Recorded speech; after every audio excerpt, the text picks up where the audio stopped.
Queridos irmãos e amigos do Brasil, aqui fala o pastor Teófilo Carcle. Hoje eu não falo apenas como pastor, mas também colocando o meu olhar de jornalista que sou, de missionário e, acima de tudo, de ser humano, diante de uma tragédia que tem marcado profundamente o Chile nestes dias. Quero compartilhar com vocês, com muito pesar e também com senso de urgência, as notícias sobre os graves incêndios que estão devastando este país. Esses incêndios começaram no sábado 17 de janeiro de 2026. Eu te faço uma pergunta muito simples, mas muito séria. Você lembra o que estava fazendo nesse dia? Enquanto muitos de nós estávamos em casa, almoçando com a família, trabalhando, descansando ou assistindo televisão, o fogo já começava a engolir cidades inteiras. Pessoas comuns, famílias simples, foram surpreendidas pelas chamas sem tempo de reagir. Os números são frios, mas por trás deles existem vidas, nomes e histórias. Até hoje, 20 pessoas perderam a vida. 536 casas foram destruídas completamente. 1.140 casas ficaram semidestruídas. Mais de 7.000 pessoas ficaram atingidas. Quem são elas? Pais, mães, idosos e crianças. Sabe o que elas perderam? Perderam tudo. Perderam suas casas, perderam seus móveis, perderam seus carros, seus pequenos negócios, seus empregos e sua segurança. Pessoas que hoje dormem sem saber como será o amanhã. 50.000 pessoas desabrigadas. O fogo já consumiu 30.000 hectares. Se você conhece o mapa do Chile, é o país mais comprido do mundo, 4.300 quilômetros de comprimento, dividido em 16 regiões, das quais 4 foram gravemente atingidas. A 6ª região, chamada de O'Higgins, a 8ª região, chamada de Biobío, a 9ª região, chamada de La Araucanía, e a região número 16, chamada de Ñuble. Quero mencionar as 8 cidades mais afetadas: Penco, Lirquén, Concepción, Ranquil, Quillón, Laja, Cabreiro e Retiro. Olha o nome da cidade, Retiro. As pessoas que trataram de fazer o seu retiro, de sair do lugar do incêndio, ficaram desorientadas, sem saber para onde correr. Correram para o norte, mas o vento virou repentinamente e elas foram asfixiadas pela fumaça e logo depois consumidas pelas chamas. Não houve tempo de despedida, não houve tempo de socorro. O fogo não escolhe idade. O fogo não escolhe classe social. O fogo não escolhe religião. Ele avança, destrói e deixa para trás cinza, silêncio e muita dor. Cidades inteiras foram evacuadas. Famílias saíram apenas com a roupa do corpo, olhando para trás e vendo toda uma vida sendo reduzido a nada. Como pastor, confesso a vocês, o coração se aperta.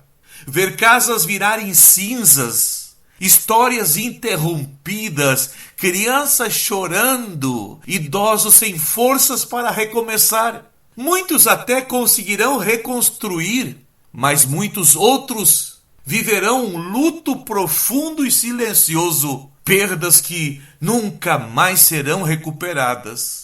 A força emocional de muitos chilenos hoje está quase no limite. Tudo isso nos lembra de algo que muitas vezes esquecemos.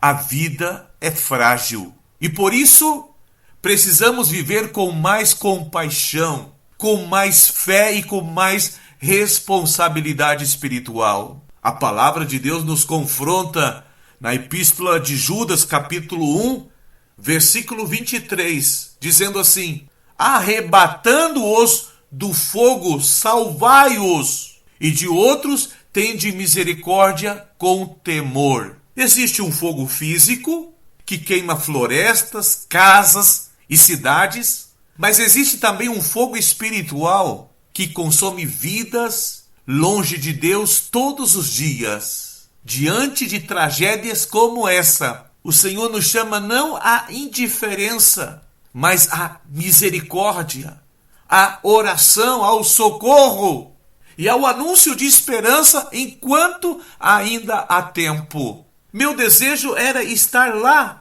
no meio da zona dos incêndios, especialmente na 8ª região do Biobío, onde fui missionário em 2017. Mas hoje, para entrar nessas áreas, é necessário um salvo-conduto, e não é fácil conseguir. Só entram bombeiros, Cruz Vermelha e alguns moradores, aqueles que ainda têm forças para voltar ao endereço onde antes havia uma casa, e agora restam apenas as latas queimadas do telhado. Há uns meses eu comprei uma pá com um propósito simbólico, espiritual. Eu sabia que algum dia eu ia precisar desta pá. Aqui no Chile, quando as cidades não caem por causa dos terremotos, elas acabam ficando enterradas pelas cinzas dos vulcões. Hoje, além disso, elas estão carbonizadas pelo fogo. Grande parte da vegetação que queima é o pinheiro americano. Esse tipo de árvore queima até verde, e a palha seca que cai se transforma em combustível. Muitos coelhos são queimados vivos, e quando eles correm desesperado tentando escapar, e no lugar onde os coelhos dão o último suspiro, ali nasce um novo foco de incêndio. Mesmo quando os bombeiros conseguem apagar uma área, raízes secas enterradas continuam queimando por debaixo da terra. De repente, o fogo reacende onde já parecia controlado. É uma luta desigual e exaustiva. Por isso, hoje, eu quero pedir algo simples, mas poderoso. Eu quero pedir sua oração. Ore pelas famílias que perderam seres queridos. Ore pelos milhares de pessoas que ficaram prejudicadas. Ore pelos bombeiros, pelos voluntários que ali estão trabalhando noite e dia. Ore pelas autoridades. E ore para que Deus derrame consolo, provisão e restauração sobre esta nação chamada Chile. Que o Senhor envie uma chuva do céu antes que tudo se transforme em completa desolação. Ore então para que o Senhor mande essa chuva. Eu te faço um pedido pessoal. Você doaria um abraço, mesmo que simbólico, a uma família chilena em luto? Escreva nos comentários deste vídeo. Não fique em silêncio. Um comentário, uma palavra, uma oração, tudo isso comunica, sabe o quê? Amor. Se eu estivesse no Brasil, pediria roupas, alimentos e água. Mas estando longe, só podemos pedir sua oração. Sua oração e, se Deus tocar em você, sua ajuda. Temos 2 famílias conhecidas que precisam urgentemente de apoio. Que o Senhor transforme a dor desse povo em aprendizado. Que o Senhor transforme essas cinzas em esperança. E que nós, como igreja, sejamos instrumentos vivos de amor, instrumentos de socorro e instrumentos de intercessão. Que não sejamos indiferentes, mas sensíveis à voz de Deus, mesmo em tempos tão difíceis. Com gratidão pelas orações e com esperança no Senhor, seguimos confiando naquele que é o refúgio em meio ao fogo. Mesmo em meio a esse desastre, seja por causas naturais ou por incêndios criminosos, temos visto a mão de Deus agir de forma impressionante. Em nosso Instagram, @Mundo Missionário, há testemunhos que realmente vale a pena assistir, mostrando como a promessa de Isaías 43, versículo 2, continua viva e real em nossos dias. Quando passares pelas águas, eu estarei contigo. Quando pelos rios, eles não te submergirão. Quando passares pelo fogo, não te queimarás, nem a chama arderá em ti. Temos presenciado pastores e famílias que passaram pelo fogo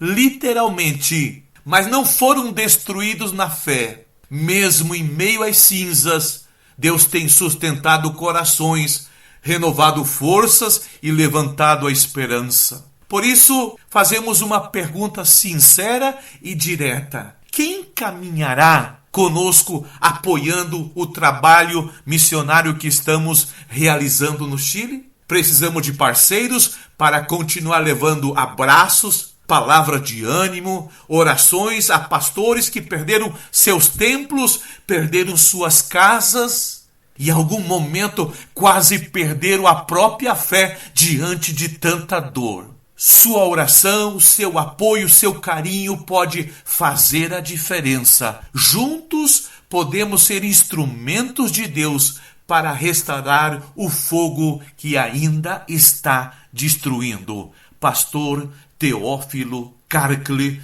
missionário no Chile, missionário na Terra do Fogo.